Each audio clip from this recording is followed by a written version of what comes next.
శ్రీమాత్రే నమః. ముందుగా అందరికీ భోగి శుభాకాంక్షలండి. అందరూ ఇంటి ముందు భోగి మంటలు వేసుకున్నారా, లేకపోతే వేసిన చోట వెళ్ళి చూసారా? అయితే ఈ భోగి రోజు, భోగి నాడు తలంటుకుని కొత్త బట్టలు కట్టుకుంటే పుట్టు భోగులు అవుతారు అంటారు. అయితే ఈరోజు అందరూ సరదాగా గడుపుతున్నారని, సంతోషంగా ఉండాలని, అందరూ ఆయుర ఆరోగ్యాలతో ఉండాలని మన వాళ్ళనే కాదు ప్రపంచం అంతా కూడా, అందులో మన ఛానల్ సభ్యులు గురించి మనం ముందుగా అనుకుంటాం కాబట్టి అందరూ ఆయుర ఆరోగ్యాలతో సుఖ సంతోషాలతో ఉండాలని మనస్ఫూర్తిగా కోరుకుంటున్నాను. అయితే ఈరోజు నేను ఈ కట్టుకున్న కొత్త చీర నేను హైదరాబాద్ వెళ్ళినప్పుడు విజయలక్ష్మి గారు తీసుకొచ్చి నాకు ప్రజెంట్ చేశారు. మీకు చూపించాను ఆ వీడియో. అయితే ఇంకా చీర కూడా తీసుకొచ్చారు ఆవిడ, ఇంకో రెండు కూడా. అందులో నాకు ఈ చీర చాలా బాగా నచ్చింది. ఈ చీర కట్టుకున్నాను. అది సంగతి. నేను కొనుక్కున్నా కాకుండా ముందు ఆవిడ పెట్టిన చీర కట్టుకుని వీడియోలో చూస్తే ఆవిడ కూడా సంతోషిస్తారు కదా, ఎవరైనా అంతే. ఇప్పుడు నేను మొన్న చీరలు పంపించాను, వాళ్ళు కట్టుకుంటే నాకు సంతోషంగా ఉంటుంది. అది సహజం కదా. మనం ఇచ్చినవి ఎవరికైనా నచ్చాయన్నా, వాళ్ళు కట్టుకున్నారన్నా, ఏదైనా సరే వాళ్ళు సంతోషంగా తీసుకుంటే చీరనే కాదు ఏ గిఫ్ట్ అయినా మనకి ఆనందంగా అనిపిస్తుంది.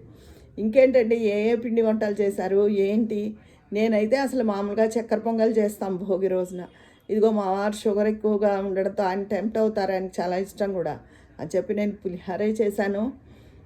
ఇంట్లో అయితే స్వీట్స్ అయితే చాలా ఉన్నాయి. అవి ఎవరికైనా ఇంటికి ఎవరైనా వస్తే పెట్టడం కానీ అది జరుగుతుంది. ఇకపోతే వంట వీడియో తీయలేదు హడావిడిలో. ఆనపకాయ ములక్కాడ ముక్కలు అన్నీ వేసి పులుసు, ముద్దపప్పు, మామూలే మా ఆస్థాన వంట, వంకాయ కారం పెట్టి కూర ఇవి చేశానండి. పచ్చళ్ళు, ఊరగాయలు, కందిపొడి అలాంటివన్నీ ఉన్నాయి ఇంట్లో. అది నాన్నగారు జలుబుగా భారంగా ఉన్నారు, ఫేవరెట్గా. ఆయన పెద్ద ఏమి తినడం లేదు, అసలే తక్కువ. లాయర్ గారు జాగ్రత్తగా ఉంటున్నారు. చిన్న అబ్బాయి, చిన్న కోడలు ఉన్నారు. ఈరోజు ఈ పండగ ఇక్కడ చేసుకుని రేపు పొద్దున్నే వాళ్ళ అమ్మగారు వాళ్ళ ఇంటికి వెళ్తుంది. ఒకరోజైనా ఇక్కడ ఉండాలి, మేము ఒక్కడమే ఉండిపోతామని పాపం తను ఉందన్నమాట. ఇవాళ మాతో గడుపుదామని రేపు వెళ్తుంది వాళ్ళ ఇంటికి. పెద్ద కోడలు ఆల్రెడీ వెళ్ళిపోయింది, వాళ్ళ పుట్టింట్లో ఉంది రావులపాలెంలో. అది సంగతి అండి. మీ ఇంటికి అల్లుళ్ళు, కూతుళ్ళు వాళ్ళు వచ్చారా? మీ అబ్బాయి, కోడళ్ళు కానీ, లేదా ఇంకా పెళ్ళిళ్ళు అవని వాళ్ళు పిల్లలతోనే ఉంటారు కదా సరదాగా. అది అంటే పెళ్ళిళ్ళు అయిన వాళ్ళు ఊళ్ళ నుంచి వస్తారు, లేదు ఇంకా పెళ్ళిళ్ళ వయసు కాని వాళ్ళు మనతోనే ఉంటారు కదా. అది ఇంకేంటండి. అయితే అల్లుళ్ళకి మర్యాదలు చేస్తారు అందరూ. ఈ పండగకి ఇస్తారు డబ్బులు అవి అన్నీ. మా నాన్నగారు అయితే మా పెళ్ళి ఇన్నేళ్ళైనా సరే ఇప్పటికీ మాకు ఇస్తారు. పుట్టినరోజు రాని, పెళ్లి రోజు రాని, పండగలు రాని ఆయన ఇస్తూనే ఉండేవారు. అంటే ఇప్పుడు మా దగ్గర ఉన్నారని కాదు, ఆయన ఎప్పుడు మా పెళ్ళైనప్పటి నుంచి ఇప్పటి వరకు ఎప్పుడు పాపం ఇస్తూనే ఉంటారు ఆయన.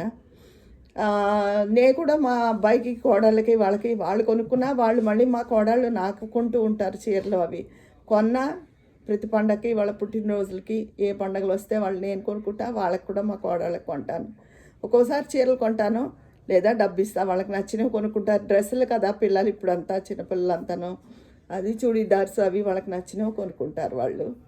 అది అందుకని కోడళ్ళకి కూడా, అల్లుళ్ళకే కాకుండా కోడళ్ళని కూడా వాళ్ళకి ఏం కావాలో అన్నీ చూస్తూ ఉంటాను నేను. నేనే కాదు, చాలామంది చేస్తారు. ఓకే, మా ఇంట్లో విషయం చెప్తున్నాను అంతే, అంతకన్నా ఏమీ లేదు అందులో. ఇంకేంటండి విశేషాలు? మీరందరూ ఏం వండుకున్నారు ఏంటి? ఈరోజు అసలు కొంచెం హడావుడిగానే ఉంది. కాకపోతే మన వాళ్ళకి కనపడాలి, వీడియో చేయాలి. విజయలక్ష్మి గారికి మాట ఇచ్చాను, పండగల్లో ఒకరోజు మీరు పెట్టిన చీర కట్టుకుని నేను వీడియో చేస్తానండి అని. అదొకటి అని ఆ మాట చెప్దామని, ఆవిడకి చూపిద్దామని ఒక ఉద్దేశంతోనూ. పండగ పూట మిమ్మల్ని అందరినీ పలకరించకపోతే ఎలాగ చెప్పండి. అది తర్వాత నిన్న ఒక పొరపాటు జరిగిందండి. షెల్ఫ్ చూపించాను మా ఇంట్లో కొత్త వస్తువు అని, అది 1200 అని చెప్పాను. కానీ మా అబ్బాయి రాత్రి వీడియో చూసి అర్జెంటుగా నువ్వు వీడియో చేస్తావని ఎవరు అనుకున్నారు? అది 1200 కాదు, నువ్వు కేకలేస్తావని నేను అబద్ధం చెప్పాను, అది 2000 రూపాయలు అని చెప్పాడు. అది పొరపాటు, ఎందుకు అంత పెట్టేందుకు ఇప్పుడు అవసరమే ఉంది అంటాను అని. అంటే నిజానికి అవసరం లేదు, మా వారు ఆర్డర్లో పెట్టుకుంటే ఈ కేన్ షెల్ఫ్లో బోల్డ్ ర్యాక్స్ ఖాళీ ఉంటుంది, ఆయన ఊరికే అలా పరిచేస్తారు పేపర్లు.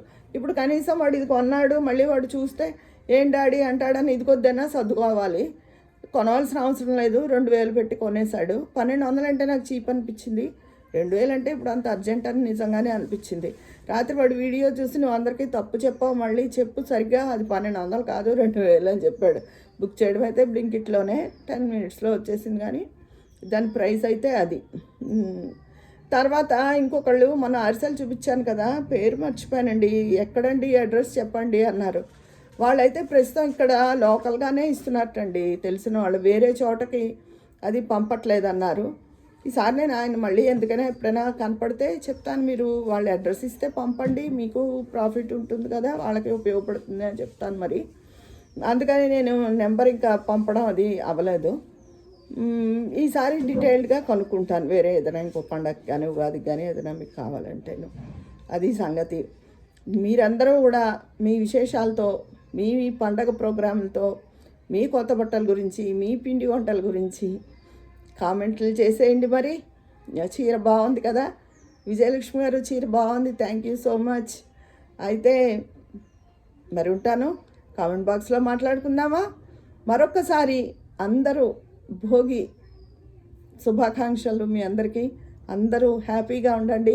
పండగ ఎప్పుడు నేను ఒక మాట చెప్తాను, పండగ రోజు అక్కర్లేని వివాదాలు అవి వస్తూ ఉంటాయి, పని టెన్షన్లోనూ ఏదో ఒకటి అందరూ ఎక్కువ గ్యాదర్ అయిపోయో ఏవో చికాకులు వస్తూ ఉంటాయి. అంటే అందరూ కాదు, సాధారణంగా వస్తూ ఉంటాయి, చిన్నపిల్లలు ఉన్న వాళ్ళకి వస్తూ ఉంటాయి, అయితే పెద్ద అయిపోయి కొంచెం చేదస్తాలతో వస్తాయి. అందుకని ఎవ్వరూ మూతి ముడుచుకోవద్దు, ఎవ్వరు భార్యాభర్తలు వాదించుకోవద్దు, పిల్లలు తల్లులు వాదించుకోవద్దు, ఎవ్వరు కూడా అందరూ హ్యాపీగా ఉండండి. పండగ మూడుని ఎవ్వరూ పాడు చేసుకోవద్దు. ఉంటాను మరి, మీ స్నేహితురాలు విజయ పన్నాల.